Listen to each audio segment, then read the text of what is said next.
Saya pernah berceramah di satu agensi yang besar. Contohnya Petronas. Mungkin betul lah ya, dah sebut tu kan. Petronas banyak, seluruh Malaysia ada. Kan?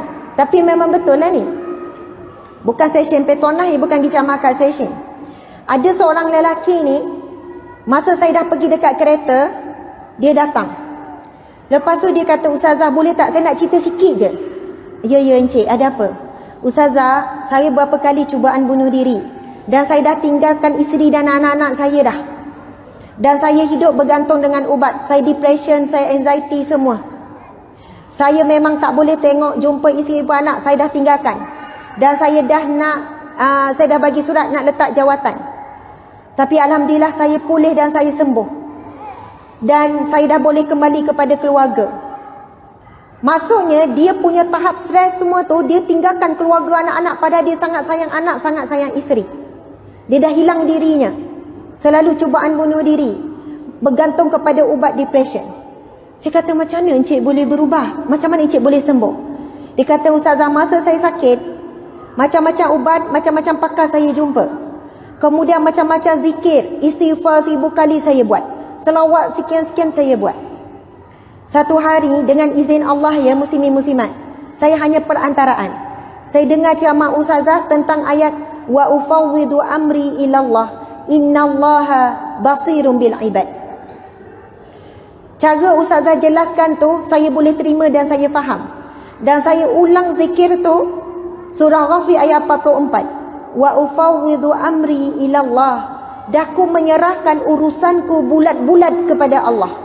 Menyerahkan sungguh-sungguh kepada Allah. Innallaha basirun bil ibad. Sesungguhnya Allah Maha melihat keadaan hamba-hambanya. Mula-mula sebut tak rasa ustazah. Ulang sampai saya rasa satu perasaan saya difahami.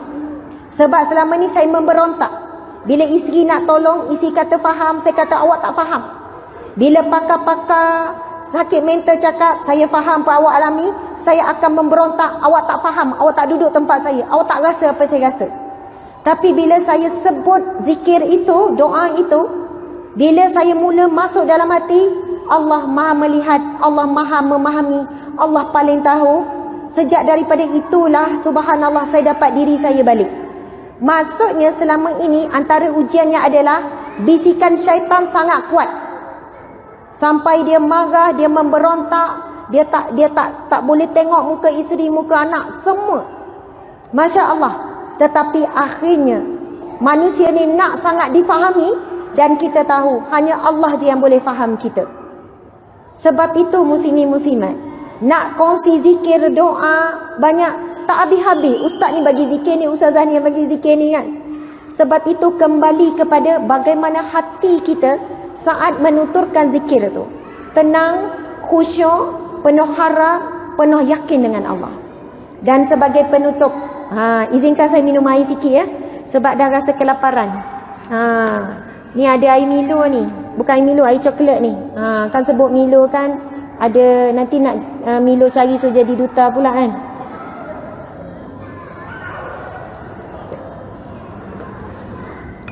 Okey, saya kadang-kadang ada masalah hypo.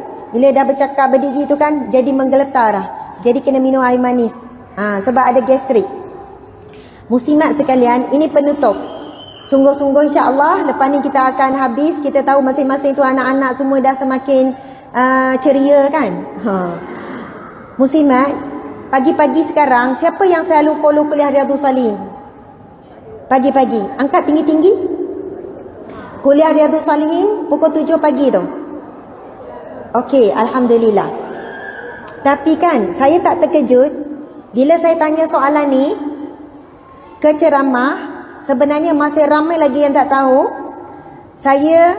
Kita ada buat kuliah Riyadhus Salihin berdasarkan kitab Riyadhus Salihin setiap pagi jam 7.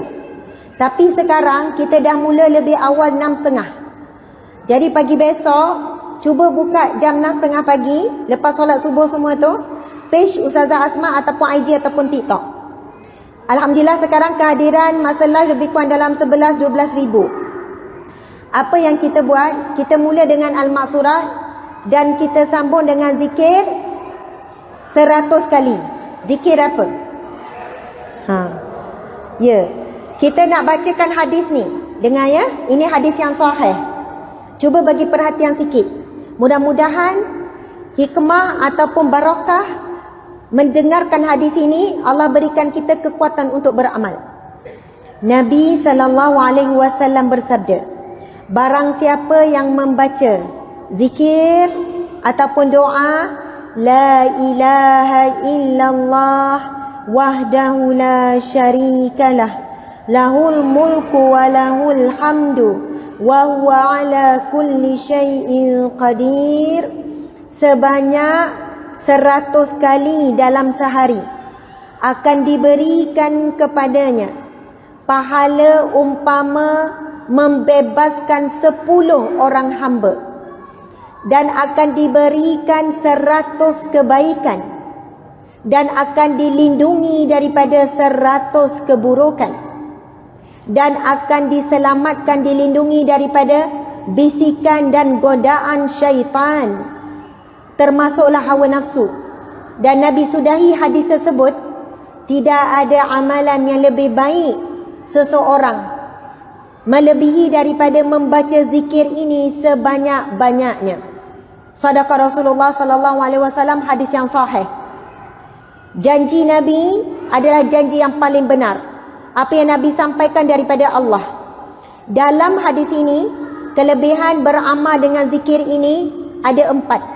Yang pertama, diberikan ganjaran umpama membebaskan 10 orang hamba. Sekarang kita dah tak ada peluang nak bebaskan hamba. Tak ada peluang. Sebab hamba dah tak ada. Ada hadis Nabi SAW, hadis yang sahih. Barang siapa yang membebaskan seorang hamba, maka Allah akan membebaskan anggota badannya daripada api neraka. Dan ia akan selamat daripada api neraka. Itu kalau bebas seorang hamba. Dan beramal dengan zikir tadi, umpama seperti membebaskan 10 orang hamba. Itu yang pertama. Yang kedua, akan diberikan kebaikan dalam setiap hari 100 kebaikan. Cuba kita list, kita nak kebaikan apa dalam 100 setiap hari. Nak kebaikan apa? Nak kasih sayang? Nak rezeki? Nak sehat? Kita tak mampu nak hitung 100 kebaikan. Mungkin sampai 20 dah tak ada idea apa lagi yang kita nak dalam satu hari. Tapi Allah paling tahu apa yang kita perlu dan apa yang kita mahu. Dan yang ketiga, akan dilindungi daripada 100 keburukan. Apa keburukan yang kita nak dilindungi? Sakit, aksiden, dengki manusia, ain. Apa lagi yang kita nak Allah lindungi? Sihir, suami sekian-sekian, anak sekian-sekian. Kita tak mampu nak hitung apa 100 keburukan yang kita tak nak berlaku pada diri kita dalam satu hari. Tapi Allah paling tahu apa yang kita perlu dan apa yang kita mahu. Yang ketiga, subhanallah, akan dilindungi daripada gangguan dan bisikan jin dan syaitan. Yang keempat, Nabi kata, tidak ada amalan yang lebih baik. Itu dah keempat tadi. Yang kelima, melainkan baca zikir ini sebanyak-banyaknya. Kan zikir ni kita selalu baca lepas solat.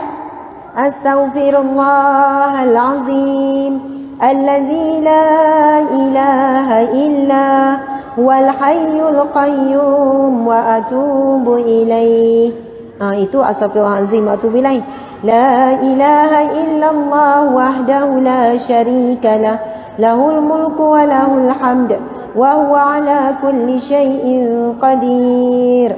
Tapi biasa kita tambah al hayyul qayyum, betul kan? Merah dah mata Adinda ni. Masya Allah.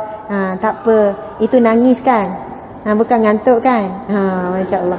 Muslimat sekalian, insya Allah, siapa yang nak mengikuti bacaan ni setiap pagi, kuliah Riyadhus Shalihin pukul 7 tu, siapa yang on the way hantar anak sekolah, on the way kerja, cubalah buka. Sebab kita buat kuliah tu kuliah berkitab. Konsisten dah setahun setengah. Masuk seri yang dekat 190 dah. Sekarang kita dah masuk bab yang keberapa dah. Gunakan kitab Riyadhus Shalihin, Taman Orang Soleh, yang disusun oleh Imam Nawawi, ulama besar mazhab Syafi'i kita. Dan sebelum ni kita mula jam 7, sekarang mula 6.30. kita akan sama-sama zikir ini sebanyak 100 kali secara direct. Alhamdulillah kita dah mula minggu ni. Daripada hari Isnin sampai pagi tadi, kita berjaya habiskan setiap pagi sebelum mula kuliah berkitab 100 kali zikir tadi. Dan ramai yang bagi respon tenang, rasa yakin menghadapi ujian, rasa lebih kuat, dan ada juga yang berkongsi ujian makin berat. Tapi memang apabila kita mula istiqamah dengan apa-apa amalan, kadang-kadang dimulai dengan ujian sikit. Tapi yakin kita akan boleh hadapi. Ujian tu untuk menguatkan dan menjadikan ilmu yang kita baru dapat, kita beramal itu lebih kuat tertanam dalam diri. Subhanallah, alhamdulillah, muslimin muslimat dimati Allah sekalian.